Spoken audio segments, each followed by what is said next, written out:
Bonsoir à tous ceux qui nous rejoignent en ce moment sur les antennes de la Radio Television Voice of the Cross. C'est l'heure du Koumé News. La main de l'Éternel continue de conduire son œuvre à partir de Koumé jusqu'aux extrémités de la terre, accomplissant ses promesses. Ainsi donc, au quartier général, le dimanche 5 mars dernier marquait donc le décollage de la méga-église du quartier général. Plus de 2000 personnes ont donc répondu présent et se sont mobilisées à l'occasion de ce grand événement marquant un tournant majeur dans notre œuvre. Plus de détails dans la suite de ce journal. Restez connectés.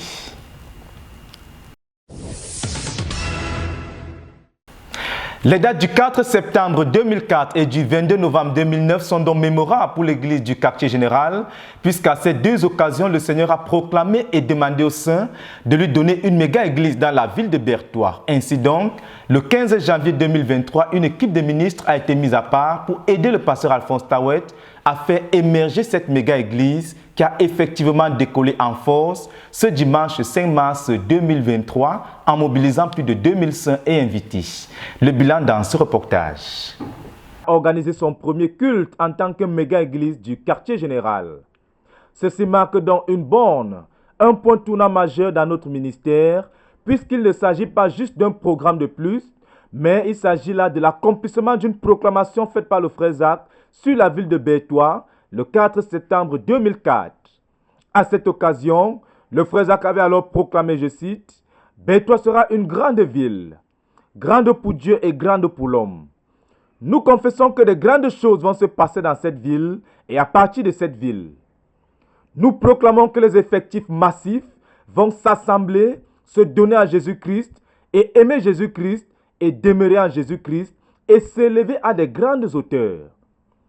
Nous élevons nos mains et nous demandons à Dieu d'une église de 10 000 membres dans cette ville. Seigneur, donne-nous une église de 10 000 amoureux de Jésus-Christ dans cette ville. Donne-nous des foules qui vont nous contraindre à mettre le balcon, Seigneur. » Fin de citation. Et plus tard, le dimanche 22 novembre 2009, le Seigneur adressait un message spécial aux saints à Berthois dans lequel il dit « Je vous appelle à être mon armée. Je vous appelle à être une armée en effectif. Je voudrais que vous soyez nombreux en une armée, en effectif, en effectif, en effectif, en effectif, en larges effectifs. Donnez-moi la méga-église que je vous ai demandé depuis longtemps. Donnez-moi cette méga-église que je veux pour mes desseins. Donnez-moi une méga-église pour le quartier général. » Fin de citation. Ainsi donc, à l'occasion de la dernière retraite du frère Théodore endossée avec les dirigeants de l'église du quartier général, le dimanche 15 janvier 2023, le leader a réorganisé l'église à la base, mettant sur pied une équipe de ministères pour s'assurer de l'émergence de la méga-église du quartier général. Pour ceux donc qui espèrent en l'accomplissement des promesses de Dieu, le premier culte de la méga-église du quartier général ce dimanche 5 mars est un point tournant majeur dans notre ministère.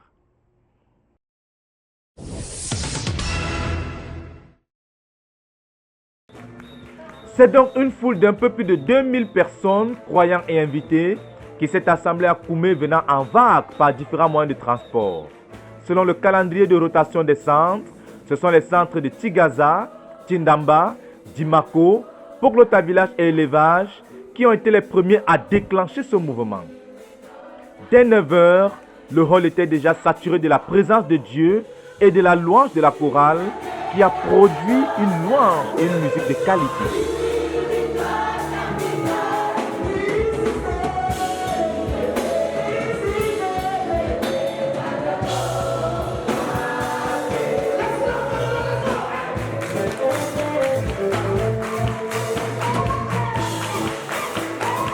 Et c'est à partir des extraits des prophéties citées plus haut et par des témoignages que la coordination du culte a été conduite par le frère Yassine Bekolo.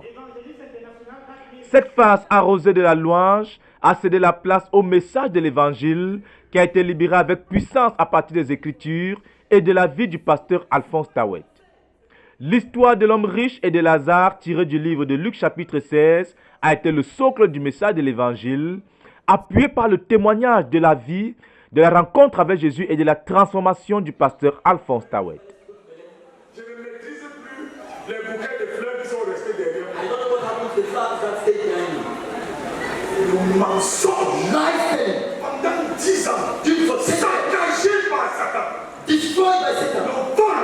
Death. Le mensonge. Lies Une vie riche. a life Riche en immoralité. rich in immorality, Riche en ivrognerie. Riche in drunkenness. Riche en escroquerie. rich in cooking. On m'avait surnommé cœur de pierre. I was the name heart of stone. Cœur de pierre. Heart of stone. Un impie. An evil person. Il y a des gens impies. There are people who are evil, Méchants. wicked. Écoute, Listen, fais comme moi. do as I do. Aujourd'hui, Today, tourne le dos au diable. turn your back to the devil. Ne laisse pas l'occasion. Don't miss this occasion. Le rideau est ouvert. The blind is open. Regarde la suite. En réponse au message de l'évangile libéré avec puissance, une première vague d'environ 316 personnes s'est levée pour recevoir le Seigneur Jésus-Christ. Pendant que ceux-ci étaient pris en charge par les pasteurs et que les invités qui étaient venus pour la première fois étaient accueillis, le pasteur Alphonse Tawet a été invité à venir accueillir et bénir nos invités. Armé de foi, il a tout d'abord commencé par demander à ceux qui étaient là qui d'entre eux veut recevoir le Seigneur Jésus-Christ. À la grande surprise, environ 200 personnes se sont indiquées pour recevoir le Seigneur Jésus-Christ. Ils ont donc été conduits à la repentance, ce qui a donc porté le nombre total de conversions à 516 personnes à l'occasion de ce culte de la méga-église.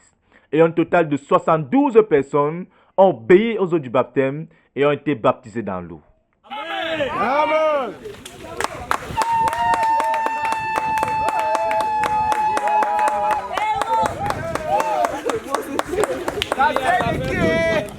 Mon nom c'est Siaki Belge.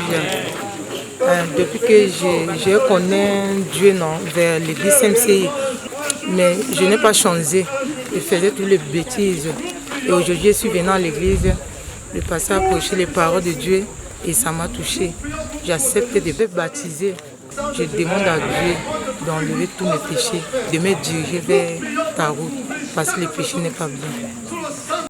À la suite de ces différentes vagues de conversion, le pasteur Alphonse Tawet, à partir de l'exemple des disciples dans la barque avec le Seigneur Jésus-Christ, a exhorté les saints face aux turbulences, aux troubles que le monde peut déverser sur nous, à grandir spirituellement pour se prendre en charge, afin de pouvoir, en temps de besoin, se tourner vers le Seigneur Jésus-Christ et recevoir la solution. À la suite de cela, il a conduit la prière pour les malades. Ensuite, la bénédiction de l'assemblée a été orchestrée par le pasteur Nicolas Akwa et le frère Constant Yonke qui ont honoré les saints de leur présence. La lecture des annonces et la louange encore ont marqué la fin du culte. C'est dans la joie totale que les saints, par différents moyens de transport et de locomotion, ont pris le chemin retour pour leur maison. Prochaine rencontre, dimanche 12 mars, au même lieu, à la même heure. À Dieu soit toute la gloire pour ce décollage en force de la méga-église du quartier général. Dokoumé pour la RTVC, Dan Josué Mouloula Bekoum.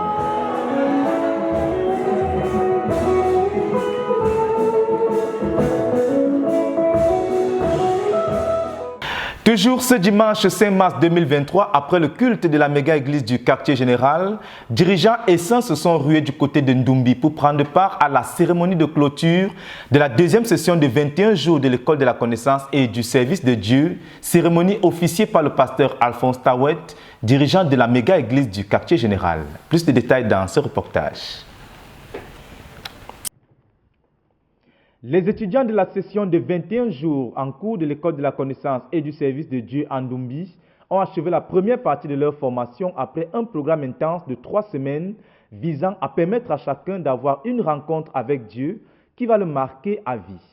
Ils ont donc été envoyés en stage au cours d'une cérémonie qui s'est déroulée ce 5 mars 2023. La cérémonie était coordonnée par le frère Chan Chama, vice-président de l'école. Il a conduit les étudiants à rendre grâce à Dieu pour la clôture de la session et a donné à chacun des étudiants sortants l'occasion de se présenter et de partager brièvement un témoignage sur l'impact de la formation dans leur vie. Le pasteur Alphonse Tawet a ensuite pris la parole et a exhorté les étudiants à ne pas oublier le thème de la session, ni le fardeau du leader. Il leur a demandé d'être des preuves vivantes du fait que le fardeau actuel porté par le leader a reçu une réponse, à savoir la croissance rapide et la maturation des dirigeants émergents. Il a donc étayé ses propos par des versets bibliques tirés de 1 Timothée chapitre 4, verset 5 et 1 Pierre chapitre 1, verset 23. Il a ensuite mis en garde ceux qui partent en stage contre la guerre des semences, s'appuyant sur Matthieu chapitre 13, versets 36 à 39, et les a encouragés à suivre pleinement le chemin de la croix. Le pasteur Alphonse Tarot a achevé son ministère en conduisant les étudiants à élever quelques sujets de prière, à savoir que chacun des étudiants de la session de 21 jours soit victorieux dans la guerre des semences, que chacun d'entre eux soit une lumière dans sa localité, que leur enseignement du chemin de la croix dans leur localité ne se fasse pas avec des versets bibliques mais avec leur vie, et enfin que le Seigneur étende sa protection sur chacun des étudiants. La cérémonie s'est achevée par de la louange abondante.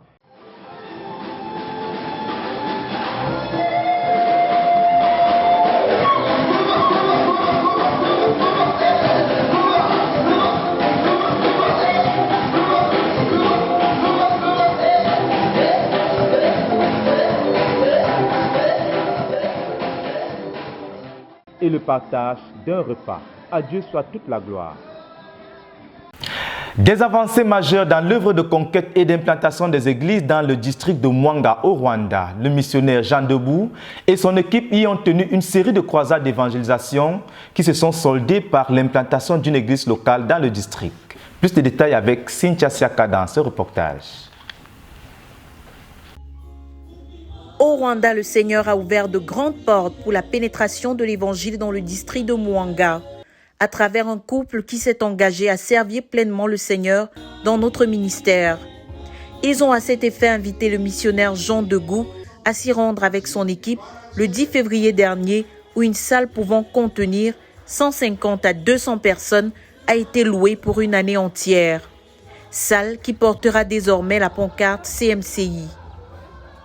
Une croisade d'évangélisation y a alors été tenue du 24 au 26 février, à l'occasion de laquelle 2000 traités ont été distribués et 14 personnes ont donné leur vie à Jésus, marquant ainsi le début de l'œuvre ici. La conquête de la ville se poursuit, puisque le 5 mars 2023 s'y est tenue une autre croisade d'évangélisation accompagnée d'un concert de musique qui a vu la distribution de milliers de traités et la conversion de quelques-uns. Simultanément se déroule la tournée de siège de prière de 24 heures sous la direction de la sœur Charlotte Debout, missionnaire numéro 2, dans le but d'encourager et de multiplier les lieux de prière dans la nation.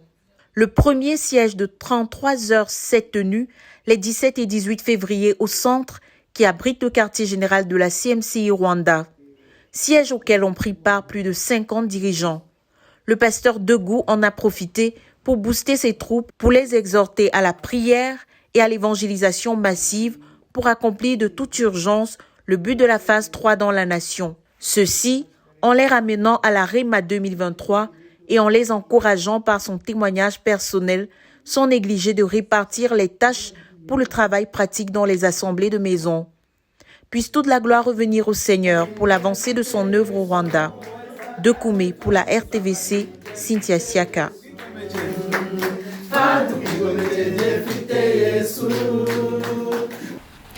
Du côté de l'œuvre au Bénin, le centre de Yada, premier centre national de prière datant de 34 ans, a abrité une journée de prière qui a mobilisé les saints de plusieurs localités de la région qui se sont rassemblés pour prier pour la conquête de la nation. À cette occasion, le pasteur Boson Koumabe a exhorté les saints en effectuant pour eux un rappel historique de l'œuvre au Bénin, particulièrement de l'acquisition de ce site de prière. Le reportage.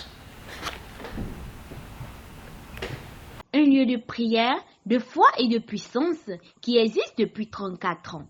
Le Yada, premier centre national de prière de l'œuvre au Bénin, a accueilli le samedi 11 février 2023 les églises locales des communes de Cotonou et d'Abomey-Calavi Sud Bénin. Louanges et réjouissances ont précédé une série de prières pour la conquête du territoire béninois pour le Seigneur, suivies des proclamations de la Réma 2023. Le pasteur Koumombé Bousson, leader national de l'œuvre au Bénin, prenant la parole, a fait l'historique de comment ce lieu de prière où se tient la réunion a été acquise. Il a, à travers cette histoire, incité les frères à investir dans l'immobilier et à achever tout projet débuté, car Dieu n'a pas posé de limite de conquête aux hommes. Nous avons une vision très grande à la CMCI, affirma-t-il. Donc, nous avons besoin de plusieurs biens immobiliers répartis un peu partout sur l'étendue du territoire national afin de pouvoir implanter nos assemblées de maisons. Nous tous, parce que 25 millions d'assemblées de maisons, c'est 25 millions de maisons. Appartenant, parce que la prescription va encore être plus dure, juridique. Tu ne peux pas prier dans une location. 25 millions d'euros et le yérolé a convaincu dans le colo 25 millions d'euros de tout le pays.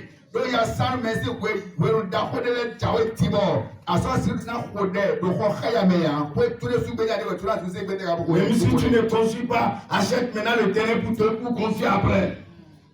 Adama, Batian, c'est comme ça les catholiques ont compris. Les catholiques Ils nous dévancent. Et ils achètent les terrains. L'État leur donne encore. Avant que les maisons n'arrivent. Regardez mes notaires. C'était dans la brousse, les cocotiers qui étaient là. Ils sont allés, ils ont pris. Ils ont acheté. Akla. Cocotomé. Cococochi. Ils achètent, ils dévancent. Nous on a des petits carrés, mais ils ont des cocototos.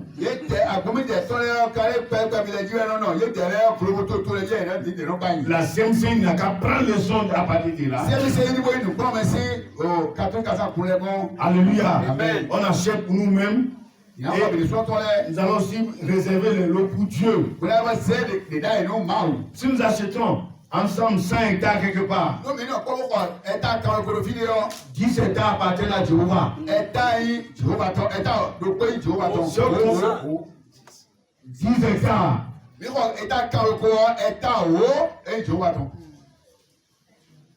Si Jéhovah construit sur 10 hectares, est-ce que c'est petit? Il peut même vendre après et même construire aussi. Si on achète 10 hectares quelque part, un hectare appartient à Jéhovah. La CMCI. Alléluia. Amen. Avant que même les maisons arrivent. Comment vous pouvez le persécuter? Le type est ici depuis 34 ans. Tu vas dire qu'il crie sur ta tête.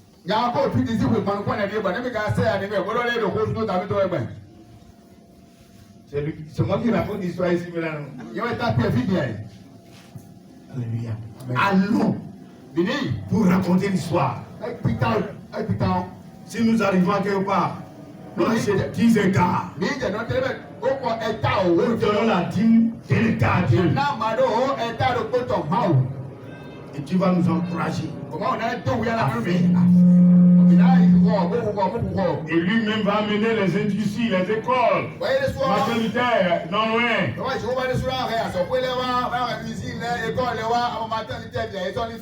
Alléluia.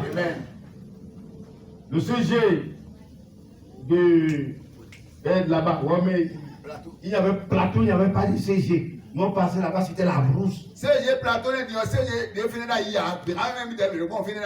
Le leader national, par la suite, a abordé l'importance de la foi en l'homme de Dieu.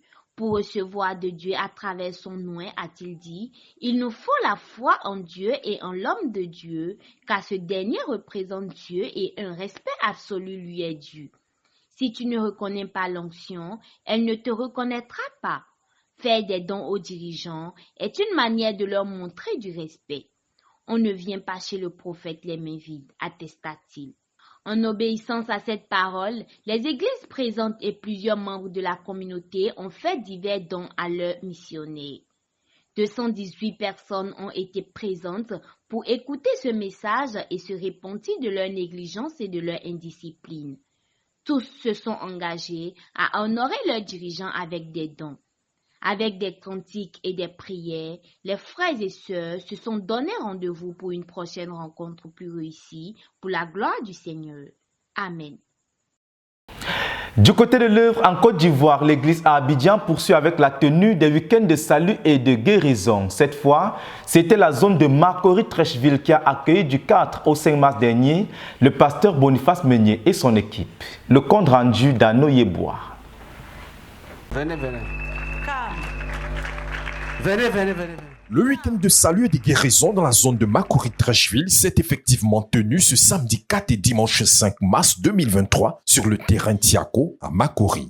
Deuxième étape dans le cadre de la caravane de week-end de salut et de guérison du pasteur Boniface Meunier pour cette année 2023 dans les zones spirituelles d'Abidjan. Ce programme a porté sur le thème « La vraie conversion et la restauration divine ». Un thème développé dans une prédication riche en doctrine, en révélation et en prophétie du pasteur Meunier a produit 90 nouvelles conversions, notamment 65 âmes conduites au Seigneur le samedi 4 mars et 25 âmes le dimanche 5 mars, avec une autre bonne nouvelle de 4 baptêmes effectués sur place. Notons que ce grand rendez-vous de salut a aussi été marqué par plusieurs guérisons et délivrances enregistrées à l'issue des prières intenses conduites par l'orateur. Ces 90 âmes gagnées à Marcory, joints aux 229 âmes conduites au Seigneur à Djamé le 18 et 19 février dernier. On enregistre donc pour cette étape de la caravane un total de 319 âmes conduites au Seigneur Jésus-Christ. Et notons que le prochain week-end de salut et de guérison se tiendra dans la zone spirituelle de Port-Boué du 11 au 12 mars sur le thème « La vraie repentance et la restauration divine ». Avec toujours pour orateur le pasteur Boniface Meunier, leader national de la CMCI Côte d'Ivoire, qui poursuit ainsi son apport dans la croissance numérique des églises locales dans le cadre de l'accomplissement du but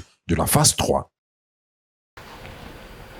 Du côté de l'œuvre au Sénégal, les saints de l'église locale de Kédougou ont organisé un service conjoint durant lequel ils ont eu l'opportunité de communier avec les frères Edune et Jacques Cotier, venus du quartier général à Koumé. À cette occasion, les frères ont eu l'opportunité de partager avec les saints leurs témoignages de conversion.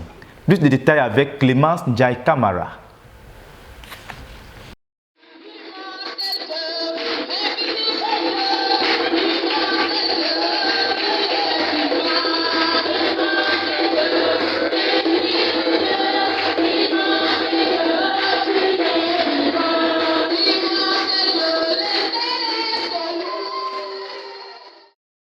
Nouveaux baptêmes et 10 personnes sauvées ont marqué le culte tenu ce dimanche 5 mars 2023 dans la zone de Kédougou Centre. En effet, Kédougou, communément appelée la terre des hommes, est une des 14 régions du Sénégal, située à l'extrême sud-est à 700 km de la capitale Dakar.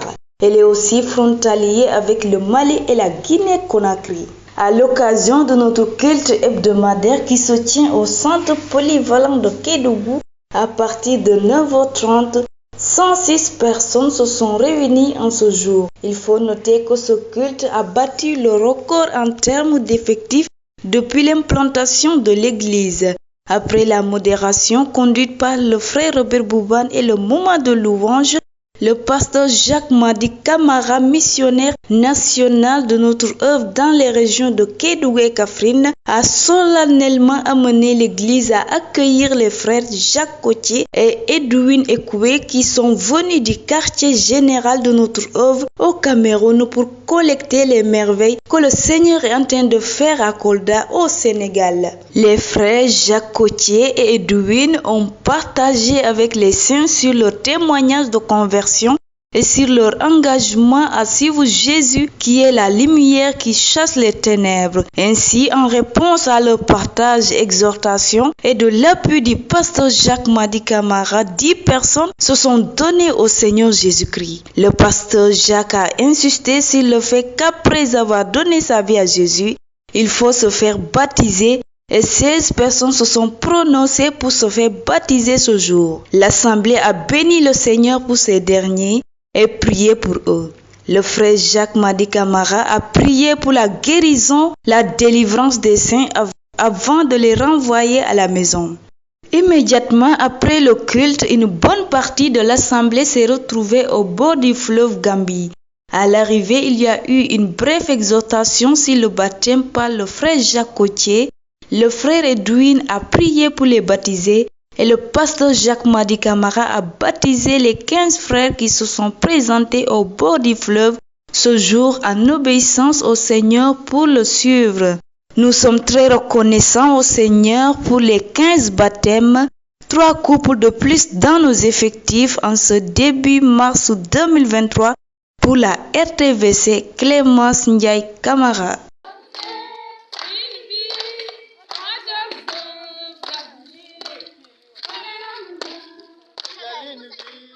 Voilà, chers téléspectateurs, nous sommes parvenus au thème de ce journal. Les programmes se poursuivent sur les antennes de la Radio Television Voice of the Cross.